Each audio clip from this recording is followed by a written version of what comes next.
అందరికి నమస్తే అండి. మనగడ లక్స్కి స్వాగతం. చుక్కకూర అన్ని ఆకుకూరల్లాగా ఆకుకూరనే అయినప్పటికీ అన్ని ఆకుకూర విత్తనాలు మొలకెత్తినట్టు ఈ చుక్కకూర విత్తనాలు మొలకెత్తవండి. అన్ని ఆకుకూర విత్తనాలు వేసినట్టు మనం చుక్కకూర విత్తనాలు కూడా వేస్తే ఖచ్చితంగా 100% ఫెయిల్ అయిపోతాం. కాబట్టి చుక్కకూర విత్తనాలు ఎట్లా వేస్తే సక్సెస్ అవుతాం, మనకు ప్రతి ఒక్క సీడ్ మొలకెత్తుతుంది అనేది సీడ్ నుంచి హార్వెస్ట్ వరకు ఫుల్ ఇన్ఫర్మేషన్ ఈ వీడియోలో చూసేద్దామండి. ఈ వీడియో స్కిప్ చేయకుండా కంప్లీట్గా చూడండి. ఓకే అండి, వీళ్ళకి వెళ్ళిపోదాం. ఇదంతా మన గార్డెన్లో ఉన్న చుక్కకూర అండి.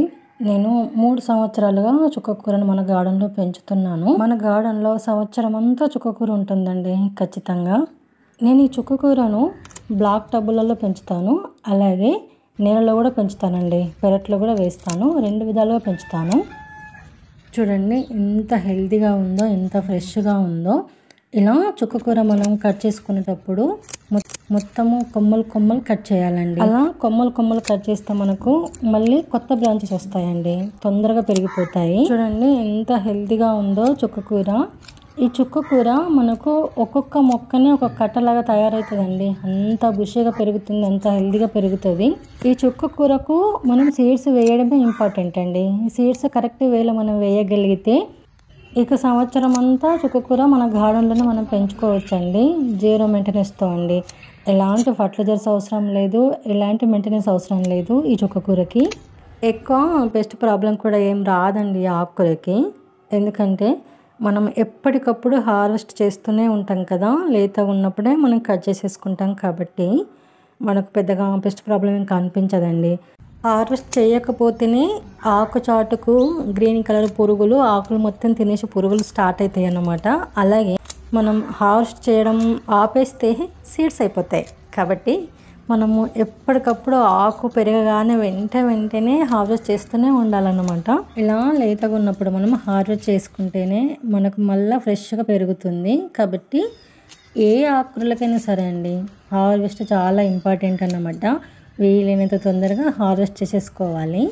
చూడండి ఎంత ఫ్రెష్గా ఎంత హెల్తీగా ఉంది కదా ఆకుకూర. ఒక్కొక్క చెట్టుకు ఒక కట్టలా వెళ్తుందండి, అంత బాగా ఎదుగుతుంది, అంత ఫాస్ట్ గ్రో అవుతుంది అన్నమాట. చూడండి ఒక పూటకు సరిపడా మేమైతే ఆకుకూరను తెంపుకున్నాము. ఎంత ఫ్రెష్గా ఉంది కదా. ఓకే అండి, ఇప్పుడు మనం సీడ్స్ ఎలా వేసుకోవాలో చూసేద్దాం. ఈ చుక్కకూరకు మనం ముందుగా సాయిల్ ప్రిపేర్ చేసుకోవాలండి. చుక్కకూర విత్తనాలకు మనం ఖచ్చితంగా ఇలాంటి బ్లాక్ టబ్ను వాడాలండి, లేదంటే ఇలాంటి పెద్ద సైజులో ఉన్న గ్రో బ్యాగ్స్ అయినా వాడుకోవచ్చు. ఏ కంటైనర్ అయినా సరే అండి, కొంచెం పెద్దగా ఉండేలా చూసుకోండి. ఎందుకంటే మనము సంవత్సరం అంతా పెంచుకుంటాం కదండి. కాబట్టి కొంచెం మట్టి బాగా ఉండే కంటైనర్లో పెట్టుకోగలిగితే చుక్కకూర హెల్తీగా ఫాస్ట్గా గ్రో అవుతుంది. మనం విత్తనాలు నాటుకోవడానికి ఖచ్చితంగా సాయిల్ మిక్సే వాడాలండి, అప్పుడే మనకు చుక్కకూర హెల్తీగా పెరుగుతుంది. ఇదంతా నేను ఆల్రెడీ యూజ్ చేసిన సాయిల్ అండి, దాన్ని రీయూజ్ చేస్తున్నాను. కాబట్టి ఇందులో ఒక 30% కంపోస్ట్ వేస్తున్నాను. ఎందుకంటే మొక్కలకు బలం కావాలి కదండి. కాబట్టి మనం ఎప్పుడైనా మళ్ళీ రిపీటెడ్గా మట్టి యూజ్ చేయాల్సి వస్తే ఇలా కంపోస్ట్ ఒక గుప్పెడంత నీమ్ పౌడర్ వేసేసుకొని కలిపేసుకోవాలి. సాయిల్ మిక్స్ ఎలా ప్రిపేర్ చేసుకోవాలో తెలియని వాళ్ళు ఎవరైనా ఉంటే నేను డిస్క్రిప్షన్ లింక్ ఇస్తాను, ఒక్కసారి చూడడానికి ట్రై చేయండి. ఈ విత్తనాలన్నీ మన గార్డెన్లో తయారైనవే అండి. ఇలా అన్ని సేకరించేసి ప్లాస్టిక్ డబ్బాలో స్టోర్ చేశాను. ఇప్పుడు మనకు కావాల్సిన విత్తనాలు తీసుకుందామండి. మా ఆయన చేత వేయిస్తున్నానండి విత్తనాలు. ఒక 10 విత్తనాలైనా సరిపోతాయండి. వాటితోనే మనము చుక్కకూర ఎంతైనా పెంచుకోవచ్చు, అలాగే సీడ్స్ కూడా మనమే తయారు చేసుకోవచ్చు. చాలా లైట్ వెయిట్లో ఉంటాయండి ఈ విత్తనాలు. ఓకే అండి, ఇప్పుడు మనము సీడ్స్ ఎలా వేయాలో చూసేద్దాం. ఆల్రెడీ సాయిల్ మిక్స్ తీసుకున్నాం కదా. ఈ సాయిల్ మిక్స్ నేను ఒక 2-3 రోజుల్లో నీళ్లు పోసేసి అట్లనే పక్కన పెట్టేసిన అండి. ఎందుకంటే ఇలా చేయడం వల్ల మట్టిలో ఏం గ్యాప్స్ ఉండకుండా సెట్ అయిపోతుందండి. మనం సీడ్స్ వేసిన తర్వాత కూడా మట్టి లోపలికి సీడ్స్ వెళ్ళకుండా ప్రతి ఒక్క సీడ్ మొలకెత్తే ఛాన్సెస్ ఉంటాయన్నమాట. ఇలా ఒక 1/2 ఇంచ్ వరకు మనం ఇలా లైన్స్ గీసేసుకొని ఆ లైన్స్లో కొంచెం గ్యాప్ ఇచ్చుకుంటూ సీడ్స్ పెట్టేసుకోవడమే. ఇలా నేను వీడియోలో చూపిస్తున్నట్టు పెడితే సరిపోతుందండి. నేను ఈ సంవత్సరము ఈ చుక్కకూర విత్తనాలని కనీసం ఒక 50 మందికి పంపించానండి. నేను వాళ్ళు ఎవరికైనా ఏమైనా డౌట్స్ ఉంటే ఈ వీడియో మీకు బాగా హెల్ప్ అవుతుందని అనుకుంటున్నాను. ఇంకా కొన్ని రకాల సీడ్స్ అయితే నా దగ్గర ఫుల్ స్టాక్ ఉన్నాయండి. అవి నేను మన ఛానల్ని ఫాలో అయ్యి మన ఛానల్ సబ్స్క్రైబ్ చేసుకునే వాళ్ళకు నేను పంపించే ప్రయత్నం చేస్తాను. ఒక వీడియో చేస్తానండి. కంప్లీట్గా ఫ్రీనే పంపిస్తాను. కొంచెం పోస్టల్ ఛార్జెస్ మీరు పెట్టుకోగలిగితే. ఇలా వేసుకుంటే సరిపోతుందండి. మనం నీళ్ళలో వేసుకున్నా, కంటైనర్లో వేసుకున్నా ఇదే ప్రాసెస్ అన్నమాట. కావాలంటే ఇలా వరుసగా పెట్టుకోవచ్చు, లేదంటే మనం ఇష్టం వచ్చినట్టు కూడా వేసుకోవచ్చు. ఇలా వేసేసుకున్న తర్వాత ఒక లేయర్ అంతా మట్టి వేయాలి. సీడ్స్ కనిపించకుండా మట్టి కవర్ చేస్తే సరిపోతుందండి. మరి ఎక్కువ మట్టి వేయకూడదు. ఇక్కడ మీకు ఒక ముఖ్య విషయం చెప్పాలండి. అన్ని ఆకుకూరల్లాగా మనం చుక్కకూర పెంచలేమని ముందే అనుకున్నాం కదా.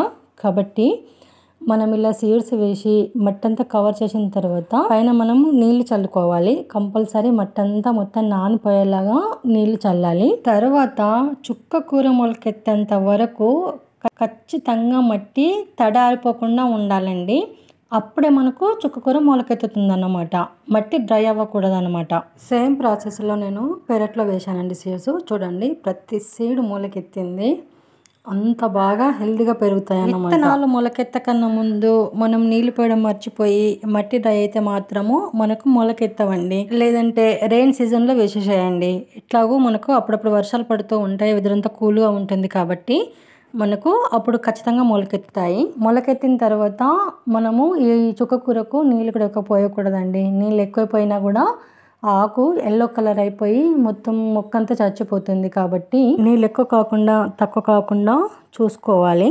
చుక్కకూర మనకు 40 రోజులనే హార్వెస్ట్కి వచ్చేస్తుందండి. కాబట్టి మనము వెంటనే హార్వెస్ట్ చేస్తూ ఉండాలి. అలాగే 20-25 రోజులకు ఒకసారి మొక్క మొదట్లో కంపోస్ట్ వేయాలండి. కంపోస్ట్ వేసేటప్పుడు అందులో పిడికెడంతా నీమ్ పౌడర్ కలిపేసి మనం మొక్క మొదట్లో వేయడం వల్ల మట్టిలో ఏదైనా ఫంగస్ ఉన్నా, నత్తలు, గుల్లలు ఇలాంటి పేస్ట్ ఏమైనా ఉన్నా నివారించబడి హెల్తీగా పెరుగుతుందండి. ఫాస్ట్గా గ్రో అవుతుంది. బుష్గా కూడా అవుతాయండి. ఫుల్ హార్వెస్ట్ తీయొచ్చు. అలా మనము ఎప్పటికప్పుడు హార్వెస్ట్ చేస్తూ ఉన్నప్పుడు ఒక 2 మొక్కల్ని వదిలేయాలండి. అలా వదిలేస్తే వాటికి సీడ్స్ తయారవుతాయి అన్నమాట. అలా సీడ్స్ తయారైన తర్వాత బాగా ఎండిన తర్వాత మనము వాటిని సేకరించేసుకొని ఎయిర్ పోకుండా ఒక డబ్బాలో మనం స్టోర్ చేసుకుంటే మనకు ఎప్పుడు కావాలంటే అప్పుడు వేసుకోవడానికి రెడీగా ఉంటాయి సీడ్స్. ఇదండి ఈరోజు మన వీడియో అయితే.